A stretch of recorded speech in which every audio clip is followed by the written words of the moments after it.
por los caminos de América. Tendremos una emocionante travesía por nuestra tierra americana. Un desfile apasionado por cada uno de los diversos países latinoamericanos. Argentina, Bolivia, Brasil, Colombia, Cuba, Chile, Ecuador, Panamá, Paraguay, Uruguay y Venezuela, entre otros. música, Literatura, folclore, geografía, historia, personajes, toda una gama infinita de lugares, escritores, obras literarias. que nos posibilitan acercarnos un poco más a nuestros hermanos latinoamericanos. Recuerda, por los caminos de América.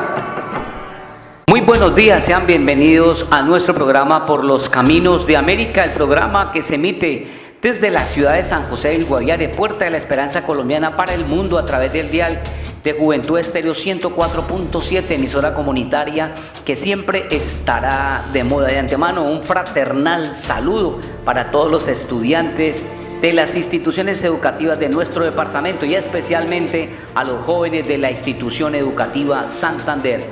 Hoy nuestro programa viene cargado de muchos temas. El primer tema está relacionado con aventuras virtuales de la historia. Seguimos con la temática del descubrimiento y la conquista de América.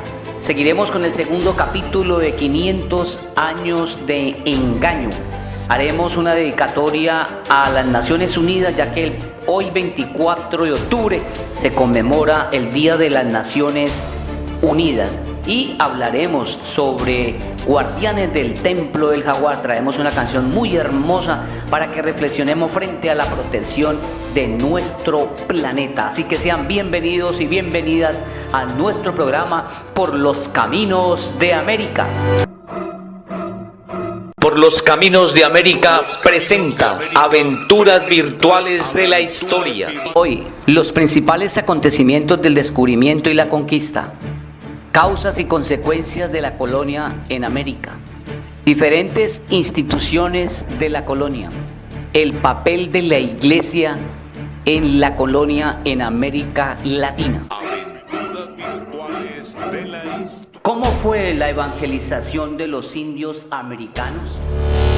Todos los investigadores coinciden en que nuestras tierras, cuando se produce la llegada de los primeros misioneros, eran, aunque hermosas y exuberantes, inhóspitas y salvajes, lo cual hacía más duro y riesgoso el trabajo de llegar e instalarse. Para nadie es un secreto que muchos colonizadores en el Nuevo Mundo veían a los indios como salvajes, por lo que sus métodos para con ellos eran brutales. Los trataban y vendían como esclavos. Bartolomé de las Casas, fraile de la Orden de los Dominicos, cumplió un gran papel fundamental en la denuncia de los excesos y en la defensa de los indígenas, subrayando que eran personas y que como tales debían ser respetados. Sus alegatos, inteligentes y bien fundamentados, condenando frontalmente los abusos, han hecho historia. Fray Bartolomé de las Casas, también conocido como el apóstol de los indios, estaba interesado en las culturas de los habitantes del Nuevo Mundo. Estudió sus costumbres, tradiciones y les predicó el Evangelio. En su obra, comillas, brevísima relación de la destrucción de las Indias, cierra comillas, condensa sus teorías, sus prácticas y registran las atrocidades de los conquistadores españoles hacia los indígenas. Ciertamente que las tierras guayanesas, hoy Venezuela, ingresaron como protagonistas en la historia de América desde los albores del descubrimiento. En el siglo XVI, el panorama era agresivo en estas regiones míticas, donde la leyenda del Dorado aún se cuenta. Abre comillas. El paisaje humano estuvo compuesto por muy diversas familias étnicas y con toda verdad podemos afirmar que se trataba de un auténtico mosaico de naciones. A ello hay que añadir muy diversos grados de nomadismo en la mayoría de los autóctonos. Cierro comillas, cuenta el sacerdote jesuita José del Rey Fajardo, director del Instituto de Estudios Históricos de la Universidad Católica Andrés Bello de Caracas. También puntualiza, comillas, si en los llanos los jesuitas laboraron con 6 naciones distintas, en el Orinoco el número de familias lingüísticas fue mucho mayor, cierro comillas. Muchos jesuitas se embarcaban como misioneros hacia América en conjunto con los franciscanos y dominicos. Desde que llegaron los jesuitas a estas tierras tuvieron problemas con los conquistadores, Los religiosos insistían que era necesario para los indígenas una sociedad paralela a la de los españoles. En otras palabras, sostenían que había que respetar sus costumbres y tradiciones sin interferir en sus organizaciones y modo de vida ni imponerles sus instituciones. En pleno siglo XVII, los jesuitas fueron visionarios y adelantados. Intentaron entender mejor a las personas con las que habrían de convivir y a las cuales aspiraban transmitir el Evangelio de Cristo. Asumieron entonces una tarea nada sencilla. Aprendieron los idiomas aborígenes y adoptaron su modo de vivir, costumbres, ropaje, tipo de vivienda y comían lo mismo que el indígena. Construyeron escuelas donde instruyeron a las comunidades para que aprendieran a escribir y leer. Les enseñaron también técnicas de ganadería, como tallar piedras y el arte de fabricar instrumentos musicales.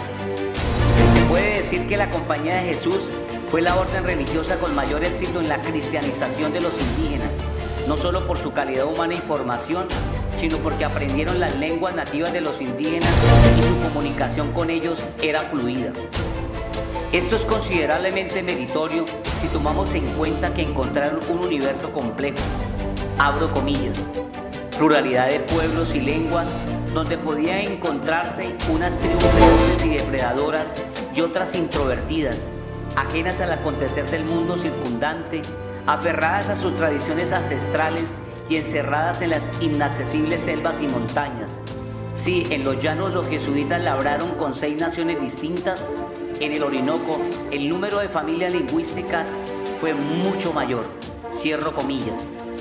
El reto era inmenso y tal vez por ello, sobre las misiones llevadas a cabo por los religiosos de la Compañía de Jesús, llama la atención su proyecto de reducciones, tildado de utópico al principio, pero que constituyó una empresa bastante particular y digna de estudio.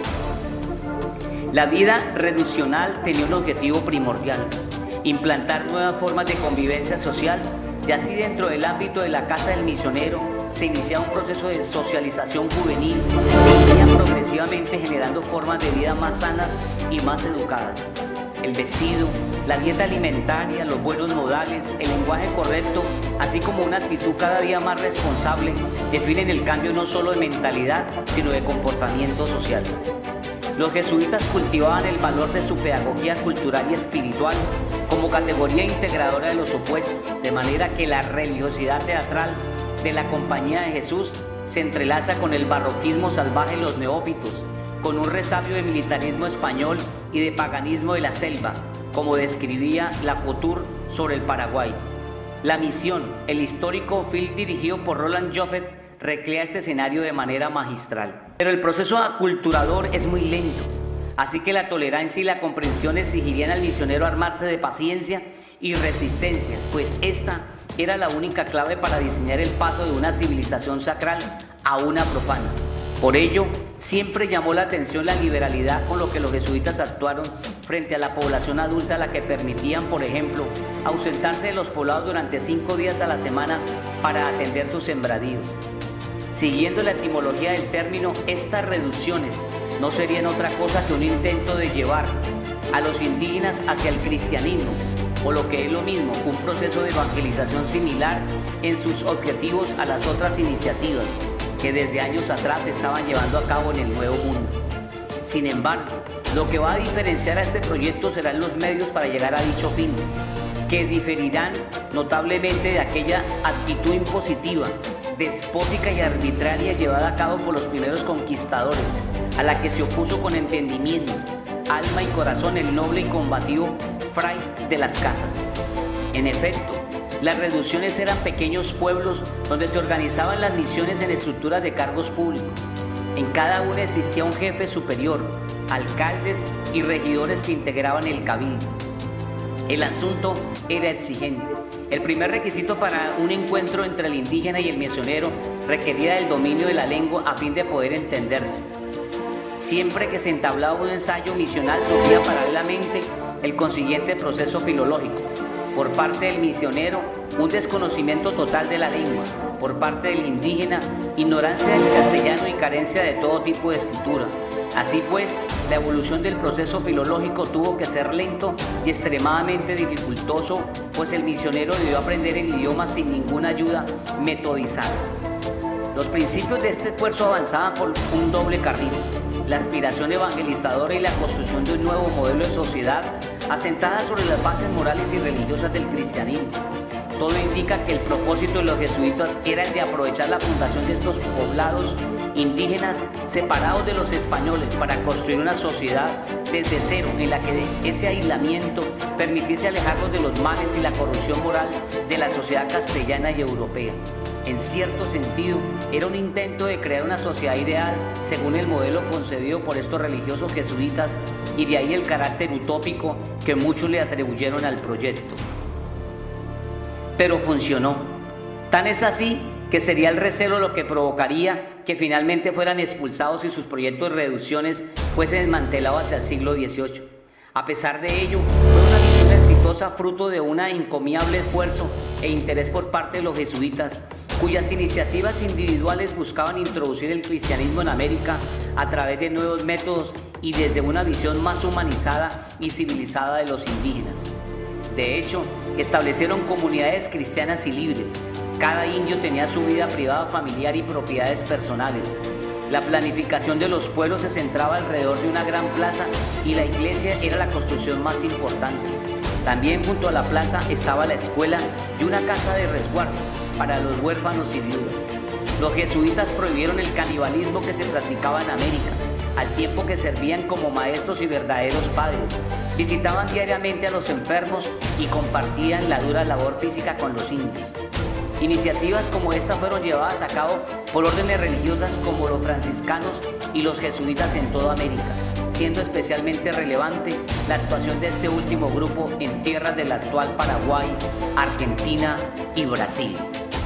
La congregación, fundada en 1540 por el español Ignacio de Loyola y 6 compañeros, ha desarrollado en el continente un fuerte compromiso con la justicia social, el cual arrancó cuando a finales del siglo XVI comienza su presencia en tierras americanas y se mantiene.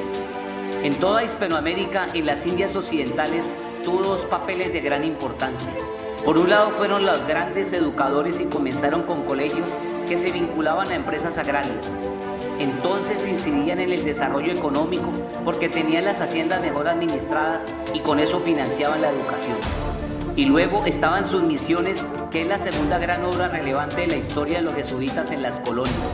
Los jesuitas fueron expulsados en 1767 por las monarquías católicas europeas a causa de la gran influencia que llegaron a tener y que era vista como un auténtico desafío. Por ello tuvieron que abandonar también su labor en América. Hubo idas y venidas en los años que siguieron, con regresos y expulsiones, hasta que se restablecen a finales del siglo XVII y principios del siglo XIX.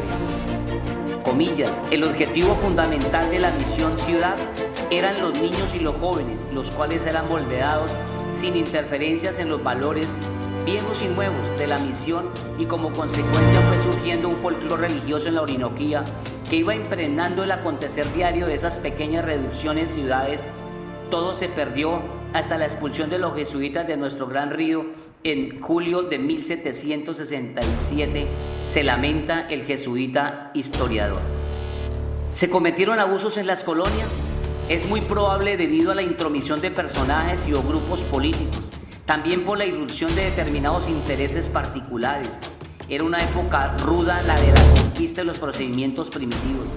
El experto Miguel Vega recuerda en un escrito a los historiadores que señalan que los propios religiosos estaban autorizados a ejercer la violencia y que lo harían en más de una ocasión. Pero más allá de todo ello, la labor jesuita jugó un papel fundamental en la organización del Nuevo Mundo y tuvo como peculiaridad la implantación de un modelo que respondía a un objetivo más espiritual y religioso que político-administrativo. Al menos en teoría, su ambicioso proyecto suponía un cambio importante con respecto a los otros modelos de colonización implantados en América. Y la misión continúa. Por los caminos de América te recomienda quedar en casa.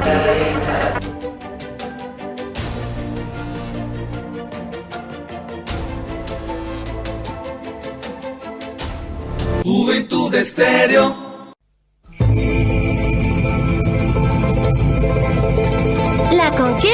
colonización de América.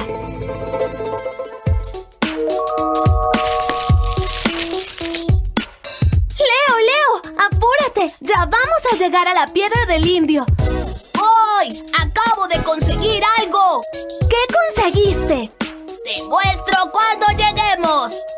Pero entonces acelera el paso. ¡Wow! ¡Qué bella se ve Caracas desde aquí!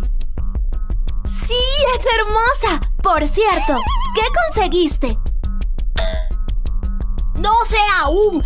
Es una piedra con algunos dibujos. Leo, no solo es una piedra, es parte de un petroglifo. ¿Un petroglifo? Sí, ¿sabías que nuestros ancestros poblaron estas tierras hace miles de años? Ellos fueron los pueblos originarios. Déjame explicarte. Hace miles de años, los pueblos originarios que habitaban lo que hoy conocemos como el continente americano vivían en armonía con la madre naturaleza. Eran hombres y mujeres fuertes, llenos de espiritualidad. Comprendían su existencia y todo lo que les rodeaba como algo mágico y maravilloso. Se comunicaban con el sol, la luna y los animales. Se dedicaban a la caza, la pesca y recolección de frutos. Utilizaban la palma de moriche para la fabricación de sus viviendas. Elaboraban instrumentos de caza con piedras, huesos y conchas marinas. Eran pueblos itinerantes, es decir, no se mantenían por mucho tiempo en un mismo sitio, pero conservaban un espíritu humilde y solidario. Vivían respetando a la tierra y todo lo que les ofrecía.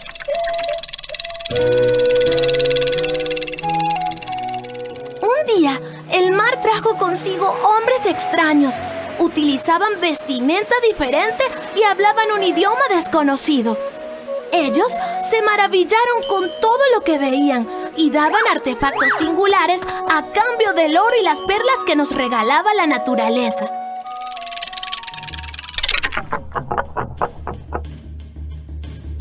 Estos hombres, que en principio se presentaron como amigos, lunas más tarde se apoderaron del territorio, sometiendo a los que allí habitaban y convirtiéndolos en esclavos. Su ambición los llevó a explotar las tierras y destruir todo a su paso. Empuñaron espadas, puñales y armas de fuego en contra de todo aquel que ofreciera resistencia. Fue una época de desolación, malestar y lucha para un pueblo valiente que con menos recursos se negó a ser sometido.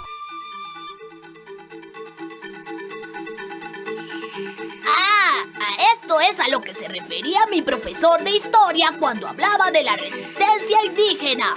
Sí, Leo, pero la historia no termina ahí.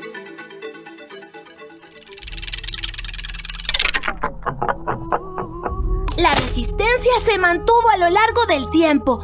Muchas batallas se libraron hasta que Simón Bolívar, junto a un grupo de valerosos hombres y mujeres, lograron la independencia, reivindicando a nuestros antepasados y obteniendo el bien más preciado, la libertad. ¡Tierra libre para hombres libres! Píldoras para nuestra memoria. El martillazo de la vergüenza.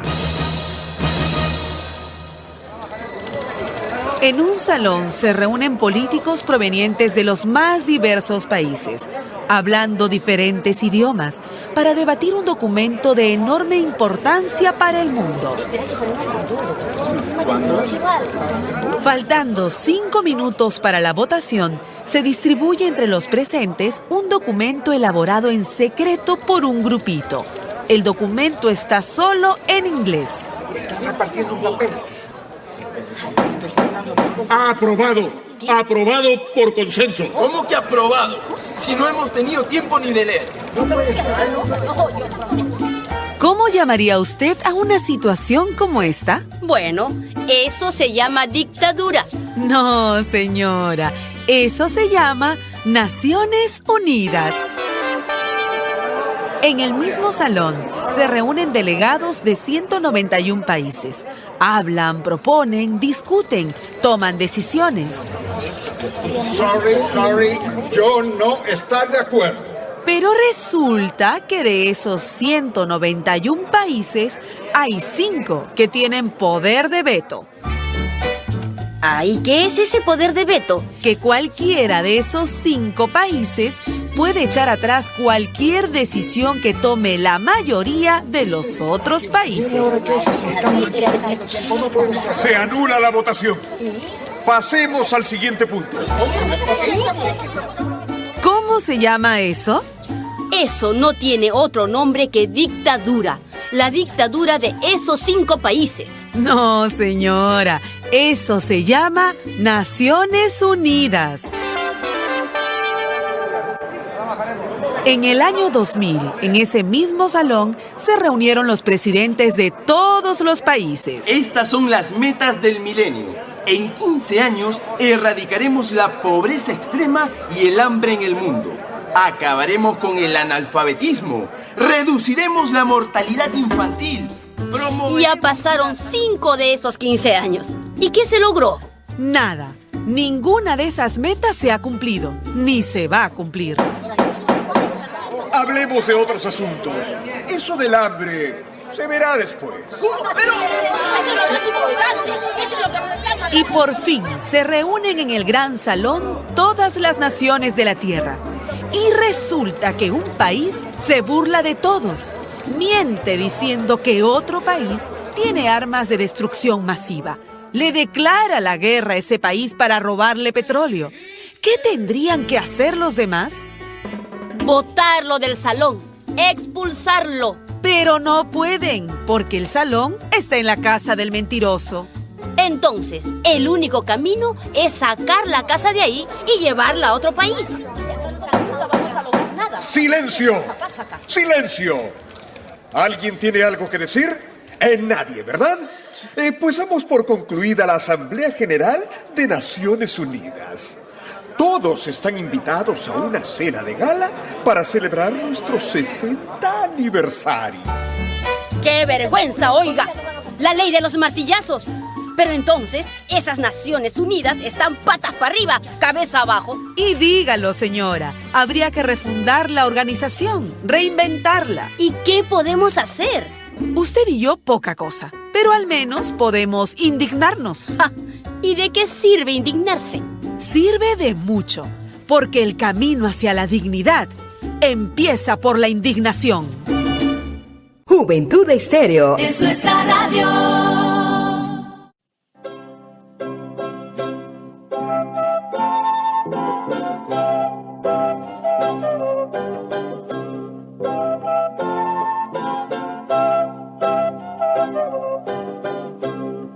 ...500 años. Basada en la obra de Eduardo Galeano, Las venas abiertas de América Latina.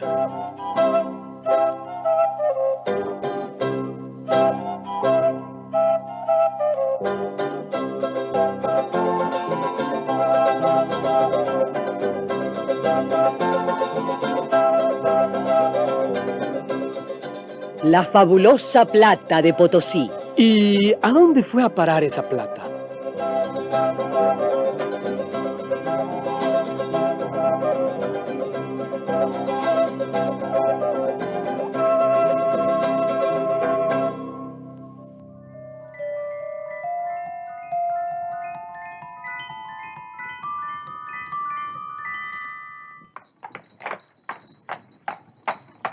Dicen que hasta las herraduras de los caballos eran de plata en la ciudad de Potosí.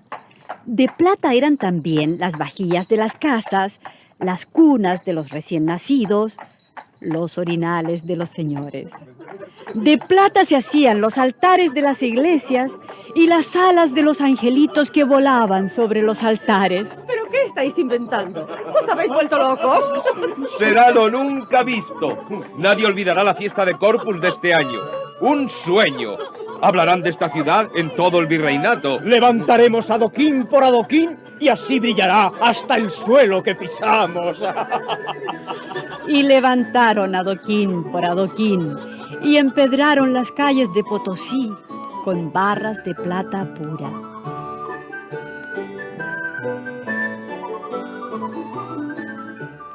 Oiga, ¿y dónde estará ese lugar? Parece como un cuento de Alí Baba. Por Dios, señora, ¿quién no sabe dónde está la ciudad de Potosí? ¿Y dónde está? Bueno, pues Potosí, Potosí está ahí, pues. ¿Dónde ahí? Bueno, entiendo que en Colombia o no sé, qué sé yo. No sé, más bien yendo hacia Venezuela o por el sur, por la frontera, que digamos que... ¿Digamos qué? Ajá. Bueno, digamos que no sé, ya está. Realmente no sé. Pues hace 400 años, amigo, todo el mundo sabía demasiado bien dónde estaba Potosí.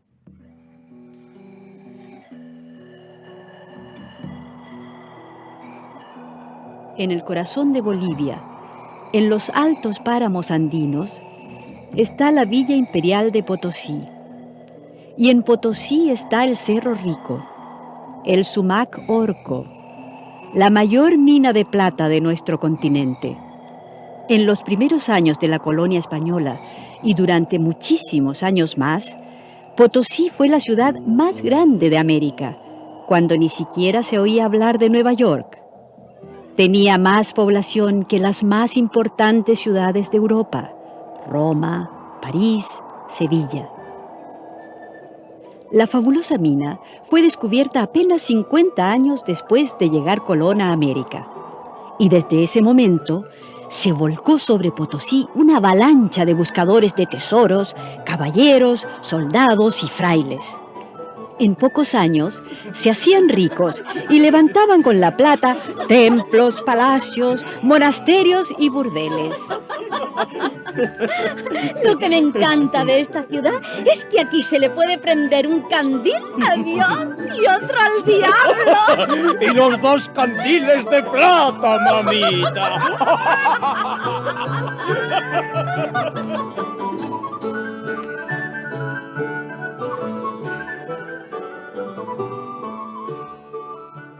Los españoles le abrieron 5000 túneles al cerro para sacar el mineral y aparecían filones brillantes de plata pura. Después, hasta barrían el polvo con escobilla para no perder ni un gramo. Durante más de 200 años, aquella montaña estuvo produciendo plata, y mucha plata.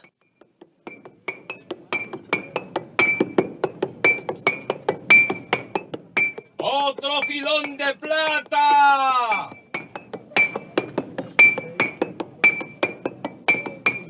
La plata entraba por la boca de los hornos y, ya convertida en barras, era llevada en caravanas de llamas y mulas hacia el puerto. ¡Llevad anclas! ¡Arriba las velas! ¡Rumbo a España! Los galeones, cargados de barras de plata, ponían rumbo hacia el puerto español de Sevilla.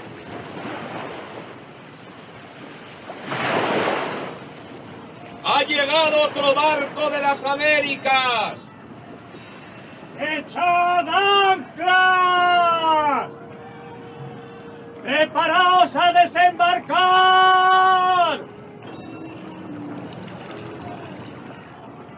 Ya en España, la plata de Potosí entraba a los talleres de laminación. Y así un año, y otro año, y otro año. ¡Otro filón de plata!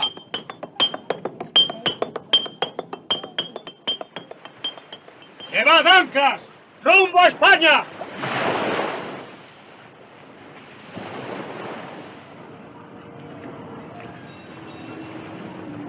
¡Ha llegado otro barco de las Américas! Y así un año, y otro año, y otro año. ¡Otro filón de plata! ¡Rumbo a España!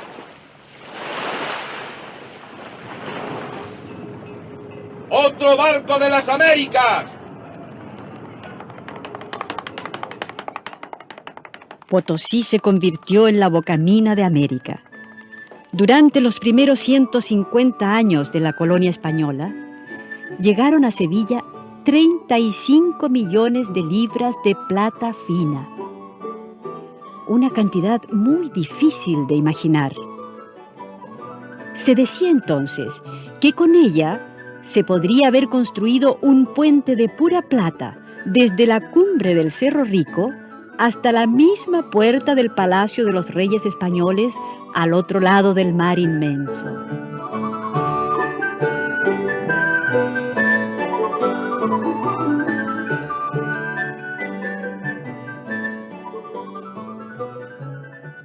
Bien bonita la historia esta. Digo yo que si no hicieron el puente, por lo menos cada señora de España tendría sus 3 collares, sus pulseritas, su buen anillo. ¿A qué sí? ¿A qué no? Porque la plata de Potosí casi no se usó para hacer joyas, sino para fabricar con ellas dinero, monedas. Monedas. Pero me imagino yo que no serían como estas de ahora, que las hacen de cualquier chatarra vieja. No. Aquellas eran de pura plata. La plata era el dinero de aquellos tiempos. Pues aunque sea sin collares, la historia sigue siendo bien bonita. Y me hubiera gustado vivir allí. Con tanta moneda todos serían ricos, ¿no? Pues fíjese que ni eso. Ese dinero ni lo veían los españoles. No, ni siquiera se quedaba en España. Así como lo oyen. Las cosas andaban bien mal en aquel país.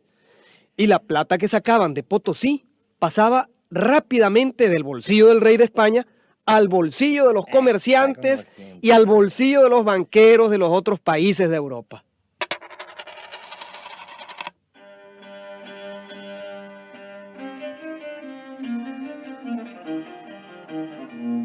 Mi estimado banquero Fugger, estoy cada día más preocupado. Mi estimado rey de España, ¿por qué os preocupáis? ¿Por las deudas que tenéis pendientes con nosotros? No, no es eso. Lo que me preocupa es el demonio y los endemoniados herejes. Son malos tiempos estos, querido banquero. El demonio anda suelto por cada rincón de mi imperio. Hay que defender la fe.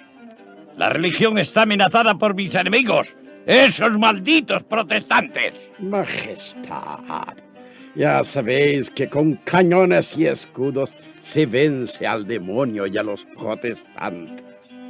¿Cuántas armas necesitáis? Si tenéis suficiente plata de esa tan pura y tan abundante que os está llegando de América, no tenéis por qué inquietaros.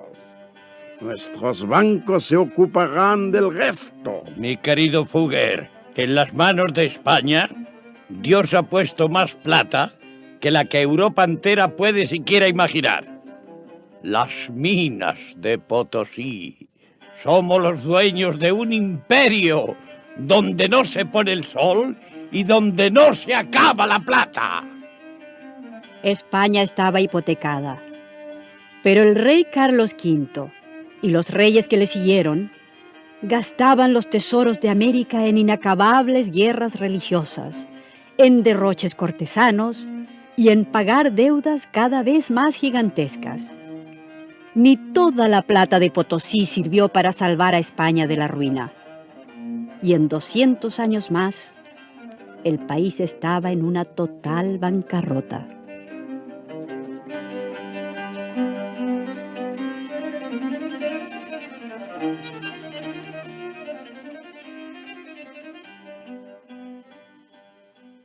Antes que los barcos con la plata llegaran a Sevilla, ya el rey español los tenía entregados a los banqueros que le andaban detrás para que pagara. Estaban los Welser y los Fugger, que eran alemanes, los Schets, los Grimaldi, italianos. Había ingleses, holandeses, franceses, en fin, todos esperando para cobrar sus deudas. Entonces España tenía la vaca, pero otros se tomaban la leche. Así mismito. Y se tomaban mucha, ¿eh? Ya lo creo. Sí. América era un negocio europeo. Los países de Europa, los que hoy llamamos de la Europa occidental, esos eran los que se tomaban la leche. Bueno, ¿y qué hicieron con tanta leche? Te digo, con tanta plata. Bueno, ellos sabrán lo que hicieron. Oiga. ¿Y ese señor que estuvo antes hablando con el rey de España? Ese era un europeo, ¿no? Sí. Era un banquero alemán.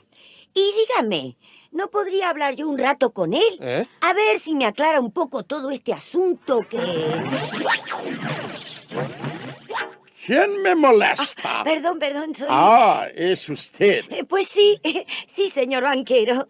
Quisiera preguntarle una cosa. Pregunte usted, señora. Pues, ¿cómo le diría yo? Mire, lo que yo quiero saber es lo que ustedes hicieron con toda la plata que se llevaron de Potosí. ¿Que nos llevamos? Señora, no hable de esa manera. Bueno. Esa plata nos la pagó a nosotros el rey de España. ¿Ah, sí? Él debía, nosotros cobrábamos. Vaya gracia.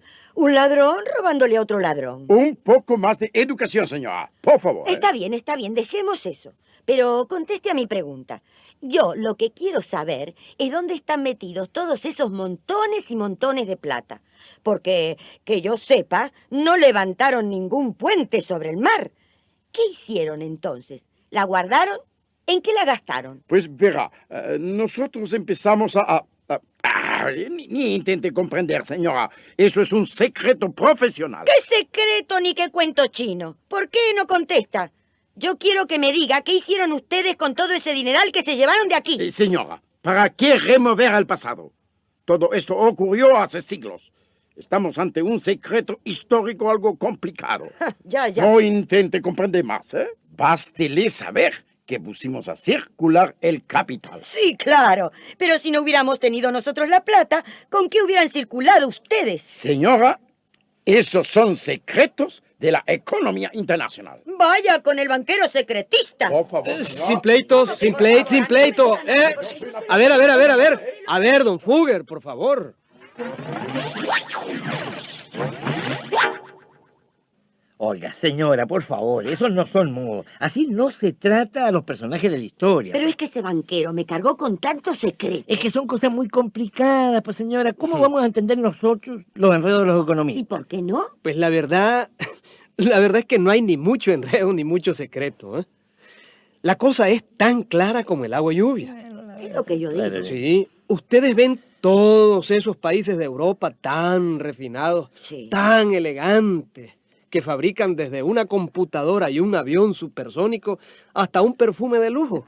Lo veo, sí. Esos países donde sobran autopistas, donde sobran automóviles, industrias de todas clases. Que son capaces. Esos que llamamos los países del primer mundo, los de la comunidad europea, ¿eh? Los países desarrollados. Sí, dicen, ¿no? Pues el gran secreto es que se desarrollaron a costillas nuestras. Sí, a costillas nuestras. Que en la raíz de todo su desarrollo, ahí es donde está nuestra plata. La plata de Potosí, la que empezaron a acumular hace 400 años. Ahora entiendo. Con que eso era lo que el banquero no se atrevía a decir. Eso era, señora, eso era. No quieren reconocer que Europa se levantó con dinero robado.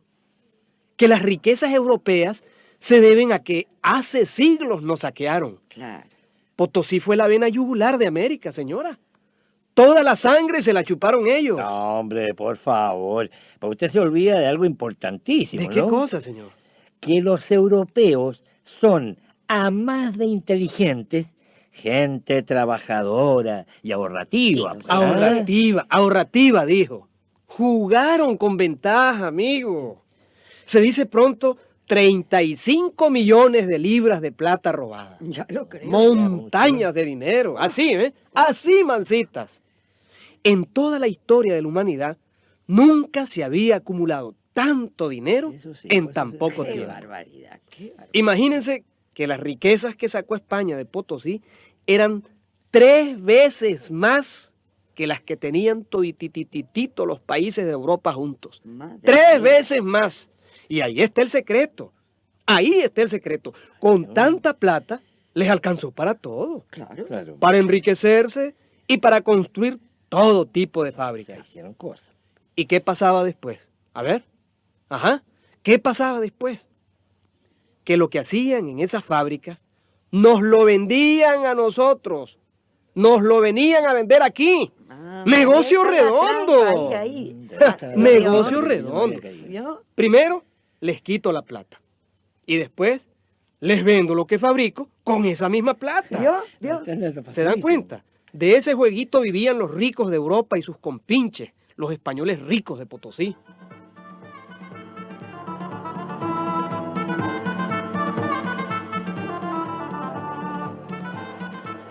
Señores y señorinas de Potosí, vean la nueva mercancía llegada de la Europa. Finísima tela de Italia, elegante sombrero de París y Londres. Oui, mademoiselle, voilà la crème de la crème.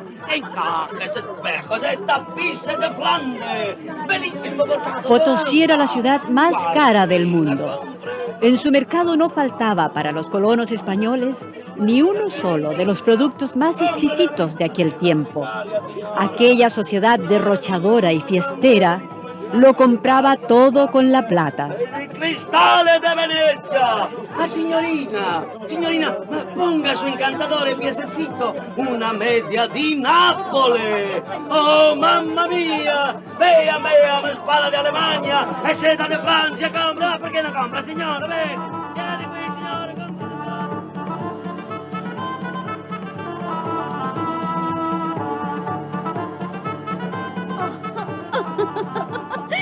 Ayer compré este sombrero de plumas. Oye, dicen que en París es el último alarido de la moda. ¿Te gusta? ¡Oh! Es precioso. Pero tendrás que comprarte otro más elegante para el próximo baile. ¿No sabes? No. En Sucre leyeron el bando. La fiesta por la coronación del rey Felipe II durará 24 días con 24 noches. ¡Oh, la, la! Mira, mientras haya plata, no faltará aquí la algazara. ¡Ay, ciudad de novedades y desvergüenzas! Ciudad encantada, mi amor. ¿Cuándo en España pudiste ir a un banquete así, Doña Cecilia Contreras de Torres, señora de Ubina, y doña María de las Mercedes Torralba de Gramajo, señora de Colquechaca, competían a ver quién daba fiestas con mayor lujo y con más sonado derroche. Micaela, anda a tirar las bandejas y los platos por el balcón principal. Pero son de plata, señora. Pues por eso mismo, tonta. Para que vea la lechuzona de Cecilia, que si ella es rica, nosotros ya somos millonarios. Tira la mitad de la vajilla de plata. Así. Así. Que haga bastante ruido al caer.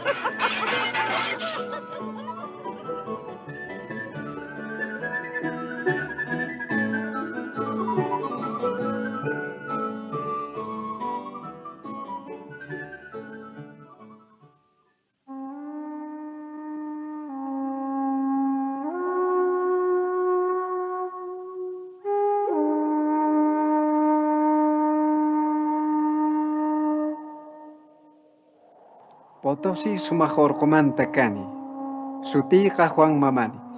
Ari, kunan tiempo Potosímanta, maypichus raymis tukukapun qolqips manaña kanchu. Chayhinataq sumajorqunchikmanta. Soy Juan Mamani, de Potosí soy, del Potosí de ahora, donde ya acabó la plata. Al cerro le abrieron 1000 agujeros y por ahí le salieron sus entrañas. En el Cerro Rico, montaña de plata, trabajaron abuelos de mis abuelos. En las noches escuché contar qué dura era la faena. Amaneciendo lunes, los metían dentro del cerro. Arreados como mulas iban. Allí, en el vientre de la montaña, pasaban toda la semana sin ver el sol, picando la plata, encadenados con un mechero en la mano. Dormían dentro, mascaban coca dentro para asustar el hambre y respiraban polvo de enfermedad, que era el llanto del cerro, del sumac orco. Domingos salían fuera al viento helado desde el fondo del infierno. Y todo el domingo pasaban olvidando, bebiendo chicha hasta caer por el suelo. El látigo del español siempre listo. Indio escucha por la espalda, decían cuando pegaban. Morían en el cerro, dentro del cerro, cabezas quebradas, pechos reventados. Morían cuando los arrastraban desde su campo a las minas. Era la tristeza del corazón, era el frío, los que mataban en el camino. Morían mujeres, hasta niñitas murieron.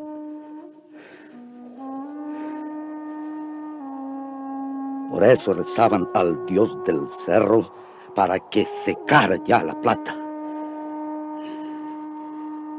Y vino ya el día en que Tata Dios escuchó la voz de los mitayos, la voz de los muertos y de los que aún vivían. Maldijo la codicia de los blancos y no sangró plata nunca más el cerro.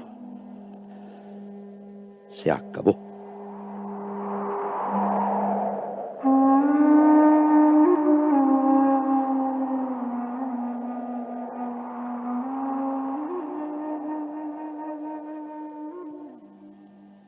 Después de más de 2 siglos de explotación, cuando la plata se acabó, Potosí cayó en el vacío. La ciudad más rica de América se hundió en la mayor miseria. Lo mismo pasó en Zacatecas y Guanajuato, en México, y más tarde en Ouro Preto, en Brasil. En las grandes ciudades mineras de América, en las que hicieron rica Europa, hoy solo quedan vivos los fantasmas de la riqueza muerta. Bolivia es el país más pobre de la América del Sur, uno de los más pobres de todo el mundo. Potosí no es hoy más que una pobre ciudad de la pobre Bolivia. La ciudad que más ha dado al mundo y la que menos tiene. El Cerro Rico, a 5.000 metros de altura, parece una muela cariada. En sus túneles, 8 millones de indios fueron sacrificados para enriquecer a Europa. 8 millones de cadáveres quedaron en los socavones de la fabulosa montaña de la Plata.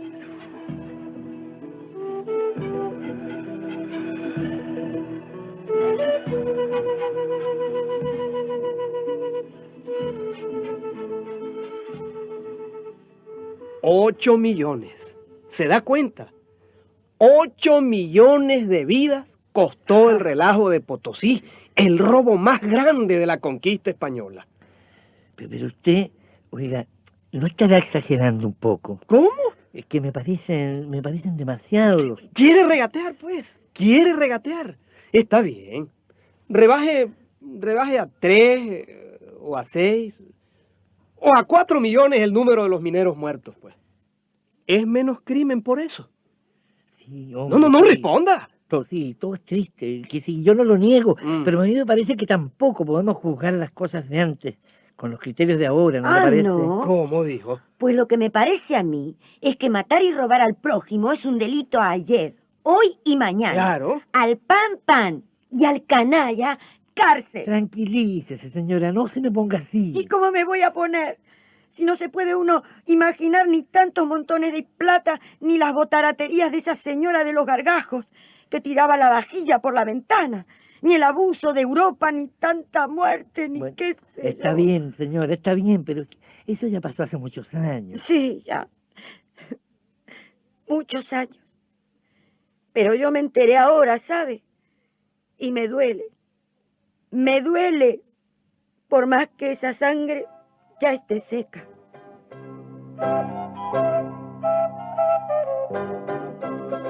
500 años y siguen abiertas las venas de América Latina.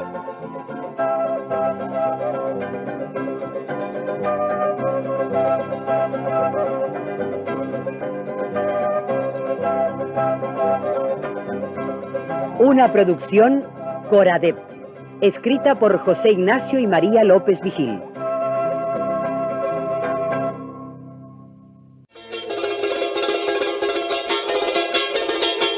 Por los caminos de América. Sintonícenos todos los sábados de 10 a 11 de la mañana, aquí en Juventud Estéreo 104.7 FM. Comunicación para la vida.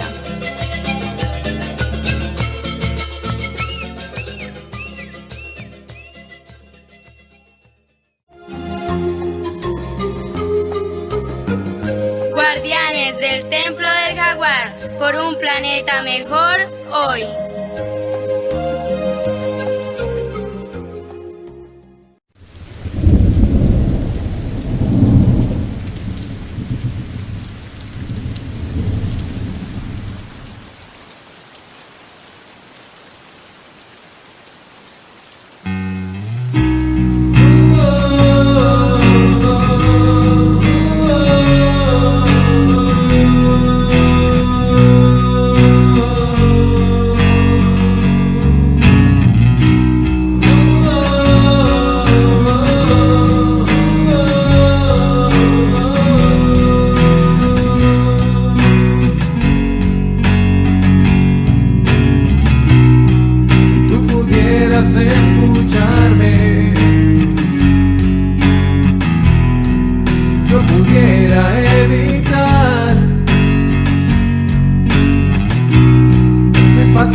Y con esta hermosa canción dedicada al planeta Tierra llegamos al final de nuestro programa Por los Caminos de América, el programa que se emite todos los sábados en el horario de 10 a 11 de la mañana, dial de Juventud Estéreo 104.7, emisora comunitaria que siempre estará de moda. Un abrazo fraternal allá en la ciudad de Villavicencio, a Karel Santiago, a Mayra, a Ronald, en el municipio de Guayabetal, departamento de Cundinamarca, a Valeria, Eileen, Soleil, en la ciudad de Bogotá, Distrito Capital, a Henry, Lindsay, Andrea, Ervin, Natalia, fieles oyentes de nuestro programa todos los sábados a través del aplicativo de TuneIn Radio y Radios. Esperamos que sigan disfrutando este sábado. Un abrazo fraternal para todos los estudiantes de la institución educativa Santander. Que Dios los bendiga a todos y a todas. Todos los días, acompáñate con la radio comunitaria. Juventud Estéreo. Juventud Estéreo.